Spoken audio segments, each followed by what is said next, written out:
रट्टा मार लेना, ट्रायल बैलेंस का एक इफेक्ट आएगा, एडजस्टमेंट के दो इफेक्ट आएंगे, ट्रायल बैलेंस का एक इफेक्ट आएगा, एडजस्टमेंट के दो इफेक्ट आएंगे, ट्रायल बैलेंस का एक इफेक्ट आएगा, एडजस्टमेंट के दो इफेक्ट आएंगे। ये रट्टा मारने के बाद भी अगर आपको लगे कि भाई इसके पीछे लॉजिक क्या है, तो ये काफी बड़ा लॉजिक है जो मैं एकदम छोटे में आपको एक्सप्लेन करूंगा।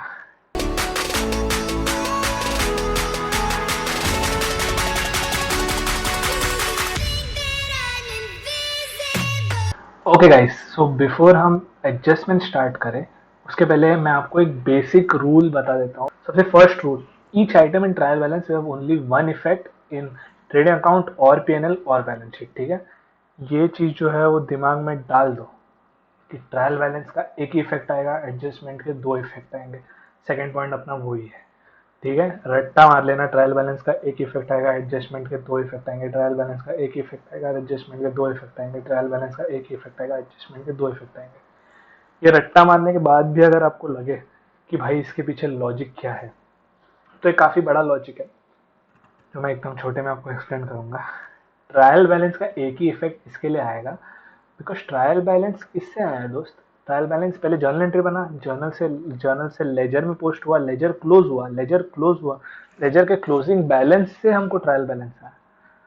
तो लेजर के क्लोजिंग होने से हमको जब ट्रायल बैलेंस आया और लेजर के पहले जर्नल था, तो फिर उसका दो इफेक्ट जर्नल में चले गया होगा, तो मतलब वो दो इफेक्ट अपने दो इंडिविजुअल लेजर अकाउंट्स में गया होगा और वो इंडिविजुअल अकाउंट्स क्लोज कर करके आप ट्रायल बैलेंस में आए।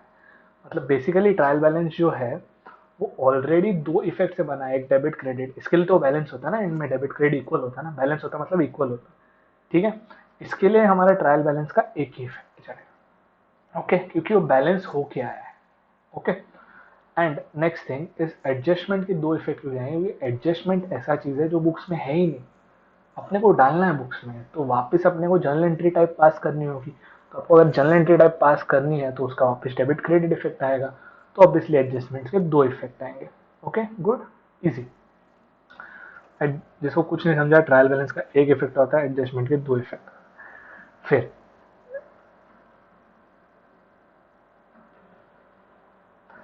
अगर डेबिट बैलेंस है, मतलब अगर डेबिट साइड में जो भी है ट्रायल बैलेंस के, तो उसका पोस्टिंग कहाँ होगा? ऑब्वियसली सिर्फ और सिर्फ ट्रेडिंग अकाउंट के डेबिट साइड में, या पीएनएल के एक्सपेंस साइड में, या बैलेंस शीट के एसेट साइड में। Same goes with credit.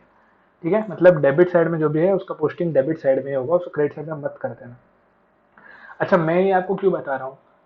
आप बोलोगे कि क्या ये टाइम पास है, वो ऐसा नहीं है।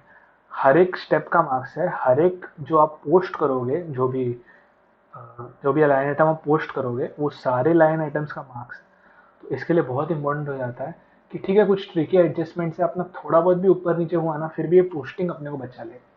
इसके लिए ये फर्स्ट 4 पॉइंट सिर्फ पोस्टिंग से रिलेटेड है, सिर्फ पोस्टिंग से रिलेटेड है। ओके, फर्स्ट पॉइंट ये था कि trial balance will have only one effect, adjustments will have two effect. Second point ये था। ओके, थर्ड पॉइंट ये था डेबिट बैलेंस जो ट्रायल बैलेंस में है वो सिर्फ ट्रेडिंग अकाउंट के expense, profit and loss account के एक्सपेंस और बैलेंस शीट के एसेट में जाएगा। और अगर ट्रायल बैलेंस के क्रेडिट साइड में जो भी आइटम्स है वो सिर्फ और सिर्फ ट्रेडिंग अकाउंट के income, profit and loss account के इनकम एंड बैलेंस शीट के लायबिलिटी में जाएगा। Okay, first point voice basic, very very easy. Okay, fifth point जो है वो भी हमने एक्चुअली यहाँ पे कवर करना था, बट हमने स्पेसिमेन के टाइम ही कवर कर लिया कि अगर सिर्फ वेजेस लिखा है तो ट्रेडिंग अकाउंट के एक्सपेंस में आएगा, सिर्फ सैलरीज लिखा है तो प्रॉफिट एंड लॉस अकाउंट के एक्सपेंस में आएगा। However, if wages and salaries are written, then trading account expense. Similarly, if salaries and wages are written, then profit and loss account expense. Okay, very easy. Next one is very very very important. So next one is very very important. If in trial balance आप सिर्फ एक ही चीज लिखोगे, इसका नाम है trade expense. आपको सिर्फ अगर ट्रेड एक्सपेंस लिखा ना ट्रायल बैलेंस में, तो वो ट्रेड एक्सपेंस जाएगा profit and loss. Okay, but अगर ट्रेड एक्सपेंसेस के साथ आपको ट्रायल बैलेंस में इनमें से एक भी मिला ना, ये देखो मैंने लिखा है sundry expense, office expense, general expense और मिसलेनियस, इनमें से एक भी अगर आपको दिखा ना ट्रेड एक्सपेंसेस के साथ, तो ट्रेड एक्सपेंसेस जाएगा ट्रेडिंग अकाउंट के डेबिट में और ये सारे एक्सपेंसेस जाएंगे प्रॉफिट एंड लॉस के एक्सपेंस। सर ऐसा क्यों? क्योंकि जनरली अगर सिर्फ ट्रेडिंग एक्सपेंस लिखा होगा ना, तो वो जनरली ट्रेड से रिलेटेड आई मीन सेल्स से रिलेटेड ट्रेडिंग एक्सपेंस माना जाएगा, इसके लिए उसको पीएनएल में डाला। सिर्फ इसके लिए नॉर्मल अगर आप देखोगे ना ट्रेड एक्सपेंस, तो it it it what do you say, it reiterates कि this is an expense related to trade, that means it is an expense related to sales basically. So that is why if only trade expenses are given, then we put trade expenses in P&L. But on the contrary, if there are other expenses like sundry, office, general, miscellaneous, it indicates that कि trade से जो related जो भी expenses है ना are taken care of in these accounts. So if they are taken care of in these accounts and these accounts will be posted in P&L, so automatically the trade expenses will be purely related to the product, and that is why when these expenses are there in the trial balance, we put trade expenses in trading account debits. Okay, I think I've made myself clear. चलिए तो एक और बार remind करके आप देख लेना. Okay, हम आगे बढ़ते हैं. अभी जो adjustment for reserve for doubtful debts है, पहले सबसे पहली बात, रिजर्व फॉर डाउटफुल डेट्स क्या है ये आपको पता ही होगा, आपने 11th स्टैंडर्ड में पढ़ा ही होगा. रिजर्व फॉर डाउटफुल डेट्स मतलब जो डेटर्स है, वो डेटर्स पे मैं एक परसेंटेज लाके सोचता हूँ कि हाँ मेरे बैलेंस शीट के एंड में आई हैव 1 लाख रुपीज का डेटर्स. सो 1 लाख रुपीज का मेरा यार 2% ना हमेशा मेरा बैड होता है, तो मैं 2% का प्रोविजन बनाऊंगा, उसको डेटर से लेस कर दूंगा. बस ये मेरा प्रोविजनिंग का एक बेसिक फंडा होता है कि ठीक है इतने तो मेरे शायद बैठ जाएंगे, इसके लिए मैं पहले ही उसको रिकग्नाइज कर दूंगा वो सारे डेटर्स को. मतलब मैं प्रॉफिट एंड लॉस के डेबिट में एक इफेक्ट दूंगा और दूसरा इफेक्ट डेटर से माइनस कर दूंगा. ये दो इफेक्ट आएंगे मेरे आरडीडी के. ओके, ये हमने 11th में भी पढ़ा था. ओके, सो ये जो इफेक्ट है ना आरडीडी का, ये सारे इफेक्ट देने के बाद आएगा. मतलब अगर कुछ एडिशनल बैड डेट्स देंगे तो वो भी माइनस होने के बाद, सारे जो डेटर्स के एडजस्टमेंट्स है उसके बाद, या फिर कोई अनरिकॉर्डेड डेटर्स है जिसके बारे में हम आगे बात करेंगे, अगर अनरिकॉर्डेड कोई सेल्स है, वो ऐड करने के बाद ही लास्ट में ये आरडीडी का एडजस्टमेंट आएगा. बट जो अपना आरएफडीडी है, आरडीडी क्या है, रिजर्व फॉर डाउटफुल डेट्स. आरएफडीडी क्या है, reserve for discount on debtors. Okay, ये दो अलग चीज है. रिजर्व फॉर डाउटफुल डेट्स मतलब क्या, इतने मेरे को लग रहा है कि यार ये तो बैड डेट्स हो जाएगा, ठीक है. Reserve for discount on debtors मतलब क्या, कि यार मेरे को लग रहा है इतने डेटर्स में से इतना तो मेरे को डिस्काउंट देना पड़ेगा, इतने अमाउंट का तो मेरे को डिस्काउंट देना पड़ेगा क्योंकि ये सारे डेटर शायद मेरे को जल्दी पे कर देंगे, इसके लिए तो मैं उसके लिए भी प्रोविजन बना. तो ये दो टाइप के अलग अलग प्रोविजन है. तो जनरली कैसा होता है कि जो रिजर्व फॉर डिस्काउंट है, that discount is always taken on good debtors. What do you mean by good debtors, जो अच्छे दिखते हैं? नहीं, गुड डेटर्स वो डेटर्स होते हैं कि जो हमको पता है कि जो हमको पे कर देंगे. ओके, तो आप लॉजिकली देखो कि डेटर्स लिया, उसमें से बैड डेट्स निकाले, बैड डेट्स निकालने के बाद reserve for discount on debtors निकाल दिए, और वो बैलेंसिंग फिगर पे फिर हमने परसेंटेज लगाया reserve for discount on debtors, उस पर हमने कैलकुलेट किया reserve for discount on debtors. तो ये सही बात है कि नहीं? बिल्कुल सही बात है, क्योंकि reserve for discount on debtors हमने क्यों लगाया है, क्योंकि हमको पता है कि शायद ये परसेंटेज वाले लोग हमको पैसा ना दे, तो हमको पैसा नहीं देंगे तो इनके ऊपर हम डिस्काउंट भी तो कैलकुलेट करेंगे. यही लॉजिक है जिसके वजह से हम पहले आरडीडी माइनस कर देंगे, उसके बाद आरएफडीडी. मतलब पहले रिजर्व फॉर डाउटफुल डेट्स हम माइनस करेंगे, उसके बाद reserve for discount on debtor, because you will give discount only on good debtors. And what is RDD? RDDs are bad debtors. RDD, we are thinking that those debtors will be bad. So that is why we will first reduce RDD and then on that only we will apply RFDD. You got my point? Very very clear.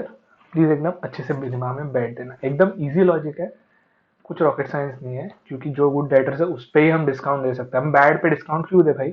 तो इसके लिए हम पहले RDD less करेंगे, फिर उस पर discount दे देंगे. As simple as that. Okay, next point, RFDC, reserve for discount on creditors. अभी ये प्रूडेंस में नहीं आता है, लेकिन ये एडजस्टमेंट है, इसके लिए हम करते हैं. प्रूडेंस मतलब क्या, कि हम जनरली जो इनकम है वो पहले रिकग्नाइज नहीं करते, जनरली हम एक्सपेंसेस को पहले रिकग्नाइज कर देते हैं. तो reserve for discount on creditors is our income, मतलब we are paying creditors early. Early paying creditors को हम, मतलब हम अर्ली पे करें क्रेडिटर्स को, इसके लिए क्रेडिटर हमको डिस्काउंट देगा, वो अपना इनकम है, ये बोलना चाह रहा है जो डिस्काउंट ऑन क्रेडिटर्स है. बट ये reserve for discount on creditor क्या है कि we are anticipating in the next year इतना तो हमको डिस्काउंट श्योर शॉट मिलेगा। ओके, इतना तो हमको डिस्काउंट श्योर शॉट मिलेगा क्योंकि इतने क्रेडिटर्स को तो हम पक्का बिफोर पेमेंट कर देंगे और आपको इतना ये मिलेगा, उतना गेन मिलेगा। तो वो भी परसेंटेज जो अप्लाई होगा, वो भी जो नोशनल परसेंटेज जो अप्लाई होगा, वो परसेंटेज सिर्फ गुड क्रेडिटर्स पे होंगे। मतलब क्रेडिटर्स में अगर कुछ अनरिकॉर्डेड क्रेडिटर्स है वो सब एड लेस करने के बाद जो अमाउंट आएगा फाइनल, उस पे ही ये RFDC लगेगा। ओके, बहुत ही सिंपल है, RFDD और RFDC। नेक्स्ट वाला पॉइंट सेल्फ एक्सप्लेनेटरी है। Hidden and self explanatory adjustments are given effect even if there are no special instruction. Okay, मतलब हिडन अगर कुछ एडजस्टमेंट है, अगर उसके बारे में बोला नहीं है तो भी उसको करने का एडजस्टमेंट। जैसे 10% इन्वेस्टमेंट लिखा है, इसका मतलब क्या है, इंटरेस्ट बुक करना है इन्वेस्टमेंट पे। अलग से वो एडजस्टमेंट में नहीं डालेंगे कि इंटरेस्ट इज नॉट बुक्ड, ऐसा नहीं करेंगे, उसको हमको बुक करवाना पड़ेगा। ठीक है, तो वो अलग से नहीं देंगे। वो ही बोलना चाह रहे हैं कि सेल्फ एक्सप्लेनेटरी है वो तुमको करो, तुम अलग से, तुमको हम वापस एडिशनल इन्फॉर्मेशन में नहीं देने वाले। ओके, ये कौन से होते हैं हिडन एडजस्टमेंट, इसका भी एक लिस्ट है जो हम थोड़ी देर में पढ़ेंगे, अभी से हाफ एन आवर में पढ़ेंगे। Okay, next point, closing stock to be recorded cost और market price whichever is less. आपके सिलेबस में मोस्टली नहीं है, लेकिन एक अकाउंटिंग स्टैंडर्ड 2 होता है, AS2 वैल्यूएशन ऑफ इन्वेंटरीज। उसमें बोलते हैं, उसमें एक वो क्या बोलते हैं उसको, रूल है कि कॉस्ट और market price whichever is less पे क्लोजिंग स्टॉक वैल्यू होता है और होना चाहिए। बस यही लॉजिक है। अगर आपको एडजस्टमेंट में कॉस्ट भी दिया होगा तो और मार्केट प्राइस भी दिया होगा, आपको अगर दोनों वैल्यूज दिए हैं तो आपको दोनों में से जो भी विच एवर इज लोअर है उसको लेके आपको वो एडजस्टमेंट फुलफिल करना है, वो अमाउंट को लेके। Okay, next point, if the manager or a partner is allowed commission or bonus as a certain percentage of net profit, such a commission to be calculated as follows. Okay, generally क्या होता है कि manager को या जो supervisor है उनको, जो अगर उनको कुछ बोनस देना है ना तो उनको बताते हैं कि भाई तुम हमारा प्रॉफिट करके दो, हम तुमको प्रॉफिट पे बोनस देंगे। उनको सैलरी तो देंगे अलग से, बट उनको एनकरेज करने के लिए। क्यों पता है, क्योंकि उसके वजह से वो और एफिशिएंटली काम करेंगे। फिर अगर वो और एफिशिएंटली काम करेंगे ना तो फिर कंपनी का प्रॉफिट बढ़ेगा और कंपनी बढ़े, ठीक है मेरा प्रॉफिट हुआ, मैं तेरे को उसमें से 2% कमीशन दे दूंगा या 3% कमीशन दे दूंगा, ऐसा। बट ये कमीशन कैलकुलेट करने के दो तरीके होते हैं। ओके, सो दैट वो जो सब पॉइंट 1 और 2 है ना, ये वो ही है। सब पॉइंट 1 देख लेते हैं पहले, बहुत ईजी है ये वाला। If commission is on net profit before charging such commission, ये बिफोर और आफ्टर दो वर्ड में इतना घूम जाएंगे ना कि आपको चक्कर आ जाएंगे। लेकिन आप मेरे पे भरोसा रखो, आप मेरे को 2 मिनट दो, मैं आपको अच्छे से समझाता हूँ। ठीक है, बिफोर एंड आफ्टर एकदम लेमैन इंग्लिश देखेंगे, उसको हिंदी में ट्रांसलेट करेंगे और देखते हैं क्या होता है। If commission is on net profit before charging such commission, अब वापिस वो सेंटेंस पढ़, if commission on net profit is before charging such commission, commission मतलब एक्सपेंसेस में इंक्लूड नहीं है, आप कमीशन को भूल जाओ। कमीशन ऐसा है कुछ एक्सपेंस है, सोचो ही मत। आप बाकी के इनकम लो, बाकी के एक्सपेंस लो, माइनस करो, प्रॉफिट एंड लॉस का फिगर बचेगा। वो प्रॉफिट एंड लॉस के फिगर पे परसेंटेज अप्लाई करो, आपको मिल जाएगा कमीशन। काफी इजी। क्यों, क्योंकि ये जो एक्सपेंस है उसमें इंक्लूडेड नहीं है, उसमें इंक्लूडेड नहीं है। क्या इंक्लूड नहीं है, कमीशन अमाउंट इंक्लूडेड नहीं है। ओके, तो कमीशन का जो परसेंटेज लगेगा वो परसेंटेज लगेगा on such profit figure in which you have not considered commission. Easy. इसके लिए नीचे फॉर्मूला देखो, commission is equal to rate मतलब rate of commission obviously into NP net profit upon 100। Easy. जो प्रॉफिट एंड लॉस मैंने जो बताया है वो नॉट प्रॉफिट एंड लॉस जो मैंने कैलकुलेट किया है वो इंटू एनपी अपॉन 100 लेना, बस simple. Let's start with the second point, that if commission is on net profit after charging such commission. Okay, so if commission is on net profit after charging such commission, then what will be your answer? Okay, normally we apply rate, हम rate apply करते हैं net profit पे। इस case में क्या होगा कि rate हम नेट प्रॉफिट पे ही अप्लाई करेंगे, लेकिन जो बेस हमारा 100 है उसमें हम रेट और ऐड कर देंगे, क्योंकि जो हमारा बेस 100 है वो जनरली हम नेट प्रॉफिट मान के चलते हैं कि परसेंटेज नेट प्रॉफिट पे लगेगा, इसके लिए हम परसेंटेज 100 मान के चलते हैं और उसमें हम रेट ऐड कर देते हैं ताकि वो ऐसा हो जाए कि वो इंक्लूसिव ऑफ रेट। मेरे को पता है आपको अभी नहीं समझेगा, बट सम सॉल्व करेंगे तब भी हम ये वाला पॉइंट वापस छेड़ेंगे। क्यों? क्योंकि मैंने आपको अच्छे से लॉजिक नहीं बताया, वो मैं उसमें आपको एक पूरा एग्जाम्पल लेके अच्छे से लॉजिक करके मैं आपको बता दूंगा। ठीक है, अभी के लिए सिर्फ इतना याद रखना। अभी के लिए क्या, आपको एग्जाम के लिए भी याद तो रखना ही पड़ेगा। नॉर्मल अगर बिफोर है तो rate into N P upon 100, अगर आफ्टर है तो rate into N P upon 100 plus rate. Okay, cool. Let's move on to 13th point now. Okay, when the date of drawings are not given, interest on drawing should be calculated on average basis of 6 months. मतलब क्या हुआ कि अगर date पता नहीं है drawing का तो हम इंटरेस्ट कितने टाइम का मान ले कि मतलब if the proprietor had drawn money or asset at the beginning of the year, then we would have calculated interest for the entire year. If he would have मतलब प्रोपोर्शनली करते थे, अगर उसने थर्ड मंथ में अगर withdraw करता था तो हम 9 मंथ्स का इंटरेस्ट लेते थे ऑब्वियसली, कि 3 मंथ्स तक वो पैसा था, 9 मंथ्स के लिए नहीं था, तो 9 मंथ्स के लिए हम इंटरेस्ट रिकवर करेंगे। बट अगर इसमें बोला है 13 पॉइंट में कि इन एब्सेंस ऑफ इन्फॉर्मेशन, कि सिर्फ बता दिया है कि ड्राइंग्स इतने हैं, तो फिर क्या डिसाइड करना है कि कब से करना है। तो बस अगर बता दिया है कि सिर्फ इतना ही है तो फिर कुछ नहीं झंझट करना है, 6/12 ऐसा मान लेना है कि 6 मंथ के लिए उसने विड्रॉ कर ली। ओके, ये this is an absence of information. Next point है जो सेम है बट ये कैपिटल से रिलेटेड है। अभी मैंने ड्राइंग्स के बारे में बात किया कि ड्राइंग्स उसने कभी विड्रॉ किया, सेम कैपिटल के बारे में हो सकता है कि अगर कैपिटल मैंने मिड ऑफ द ईयर डाला तो मेरे को इंटरेस्ट ऑन कैपिटल, मतलब पार्टनर को जो इंटरेस्ट ऑन कैपिटल मिलेगा, जो फर्म इंटरेस्ट कैपिटल देगी, वो क्या फर्म फुल ईयर के लिए देगी? ना बाबा ना, क्यों नहीं देगी? क्योंकि वो बोलेगी फर्म कि भाई तुमने मेरे को capital mid of the year दिया, तो मेरे को जब से कैपिटल मिला और जब तक ईयर एंड हुआ सिर्फ उतने मंथ्स के लिए मैं तुमको दूंगी इंटरेस्ट, क्योंकि उतने टाइम के लिए तुम्हारा बिजनेस में पैसा फंसा हुआ। ये उसका लॉजिक है। इसके लिए ये प्रोपोर्शनेटली वैसे ही मिलेगा जिस तरीके से जितने टाइम के लिए वो कैपिटल अपने पार्टनरशिप में है। बेसिकली ये प्रोपोर्शनेट वाले 12th में नहीं आते, फिर भी मैं आपको बता के रखता हूँ कि अगर mid of the year drawings हुआ या फिर mid of the year capital introduce हुआ, तो वो मिड ऑफ द ईयर से ईयर एंड उतने ही टाइम के लिए इंटरेस्ट चार्ज होगा, बी ड्राइंग्स और कैपिटल। ठीक है, ये थंब रूल बना के रखना। क्यों है, इसका लॉजिक क्या है? क्योंकि उस दिन से ड्रॉ किया ना, उसके पहले तो पैसा था, उस दिन से एंड ऑफ द ईयर तक ड्रॉ करके रखा था ना पैसा, तो उतने टाइम के लिए इंटरेस्ट चाहिए फर्म को।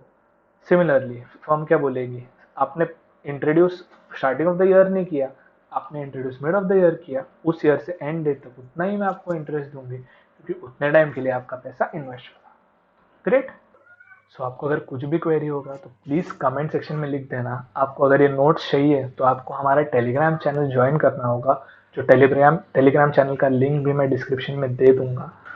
प्लस ये जो नोट्स है आपको वहीं पे मिलेंगे, आपको वहाँ पे मैसेज करना होगा टेलीग्राम चैनल पे, फिर हम आपको नोट्स दे देंगे। आपको मैसेज में अपना नाम लिखना पड़ेगा, आप कौन सी सिटी से हो वो लिखना पड़ेगा, और आपका फ़ोन नंबर लिखना पड़ेगा। जैसे ही वो पोस्ट करोगे टेलीग्राम चैनल पे, मैं आपको ये नोट्स भेज दूंगा। ओके, और वहाँ पे डाउट्स पूछना है वहाँ पे पूछो, कमेंट्स में पूछना है कमेंट्स में पूछो। मेरे को लगता है आप कमेंट्स में पूछोगे तो बेटर है, क्योंकि क्या है कि बाकी लोग जब ये आके देखेंगे ना ये वीडियो, तो अगर उनको भी सेम डाउट्स होंगे तो वो कमेंट सेक्शन में देखेंगे और फिर उनका डाउट सॉल्व हो जाएगा। Thank you very much everybody, thank you for watching this video. Please ये वीडियो को लाइक कर देना, क्योंकि जैसे आप वीडियो को लाइक करोगे तो यूट्यूब को पता चलता है कि अच्छा कंटेंट है, या फिर अच्छे कंटेंट को पुश करता है, जैसे उसको समझेगा कि लाइक है। तो प्लीज़ मेरी वीडियो को लाइक कर देना। Bye friends, thank you, take care.